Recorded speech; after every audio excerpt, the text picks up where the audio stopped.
హెజ్బుల్లాపై Israel ప్రతాపం చూపిస్తోంది. బీరుట్పై క్షిపణులతో దాడి చేస్తోంది. ఈ దాడిలో హెజ్బుల్లా నెంబర్ 2గా ఉన్నటువంటి నేత ఇబ్రహీం అఖిల్తో పాటుగా 12 మంది సీనియర్ కమాండర్లు మృతి చెందినట్టుగా ఇజ్రాయెల్ చెప్పుకొస్తోంది. మరొక 60 మందికి తీవ్ర గాయాలు కలిగినట్టుగా చెప్తోంది. కానీ ఇబ్రహీం అఖిల్ మృతిని ధృవీకరించలేరు హెజ్బుల్లా ప్రత్యేక దళం రద్వానాకు గతంలో అఖిల్ నాయకత్వం వహించారు. ఇక 1983 బీరుట్ బాంబు దాడుల్లో వాంటెడ్గా ఉన్నారు ఇబ్రహీం అఖిల్. ఇక 1983 బీరుట్లో బాంబు దాడుల్లో 300 మందికి పైగా మృతి చెందారు. ఈ మృతికి గల కారణం ఇబ్రహీం అఖిల్గా తెలుస్తోంది. ప్రస్తుతం ఇబ్రహీం అఖిల్ని మట్టు పెట్టామంటూ ఇజ్రాయెల్ చెప్తోంది. కానీ ఈ యొక్క విషయాన్ని హెజ్బుల్లా మాత్రం ధృవీకరించలేరు. తమ నాయకుడికి ఏం కాలేదన్నట్టుగానే హెజ్బుల్లా వ్యవహరిస్తోంది. ఇబ్రహీం అఖిల్ తలపై $7 మిలియన్ రివార్డు కూడా ఉంది. బీరుట్ దాడికి ముందు ఇజ్రాయెల్ హెజ్బుల్లా దాడులు ప్రతిదాడులు కూడా కొనసాగాయి. దక్షిణ లెబనాన్లో 1000 రాకెట్లతో ధ్వంసం చేశారు ఇజ్రాయెల్. దక్షిణ లెబనాన్లో 1000 రాకెట్లను ధ్వంసం చేసింది ఇజ్రాయెల్.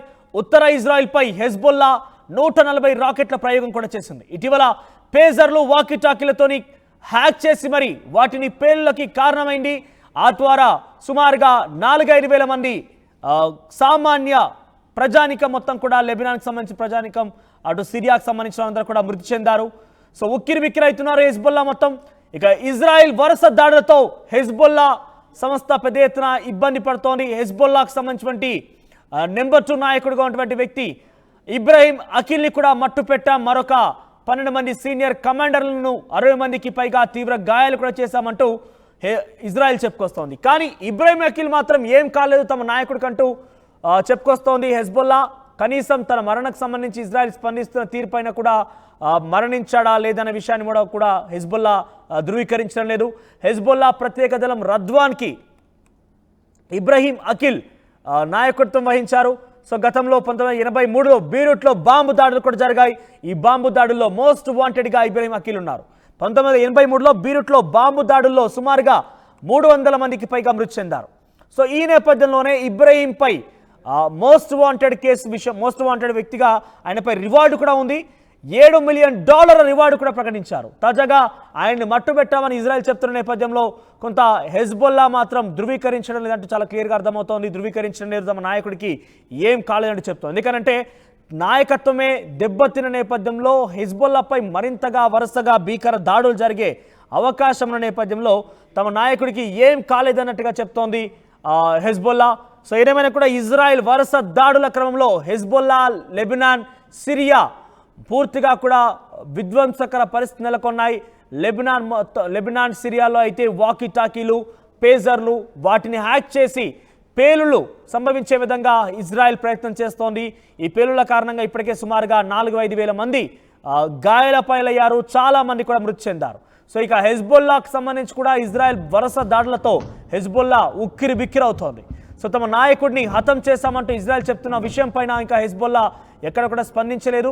హెజ్బుల్లా గనక తమ నాయకుడి మరణ వార్తను గనక స్పష్టం చేస్తే మరింతగా కూడా నాయకత్వం లేని ఆ యొక్క వ్యవస్థ పైన పూర్తిగా మరింత దాడి చేసే అవకాశం నేపథ్యంలో ధృవీకరించడం లేదంటూ కూడా తెలుస్తోంది. సో ఏదేమైనా కూడా హెజ్బుల్లా ఇజ్రాయెల్ దాడి కారణంగా ఉక్కిరి బిక్కిరి అవుతున్న సిచ్యువేషన్ మనకు కనబడుతోంది. ఇజ్రాయెల్ ఇటు లెబనాన్, సిరియాపై దాడి కొనసాగిస్తూనే హెజ్బుల్లాపై కూడా భీకరంగా దాడులు చేస్తోంది.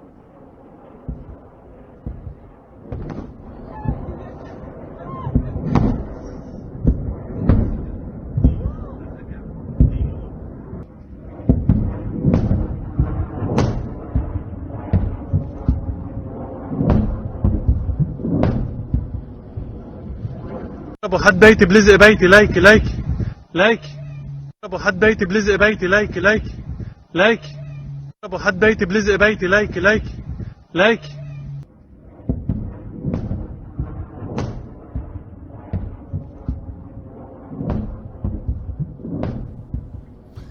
ఇజ్రాయెల్ చేసేటువంటి వరుస దాడులు ప్రపంచాన్ని ఆశ్చర్యానికి గురి చేస్తున్నాయి, కొంత ఆవేదనకు కూడా గురి చేస్తున్నాయి. ఎందుకంటే ఈ దాడుల కారణంగా 3వ ప్రపంచ యుద్ధం వస్తుందేమో అనుకుని అనుమానాలు కూడా వ్యక్తమవుతున్నాయి.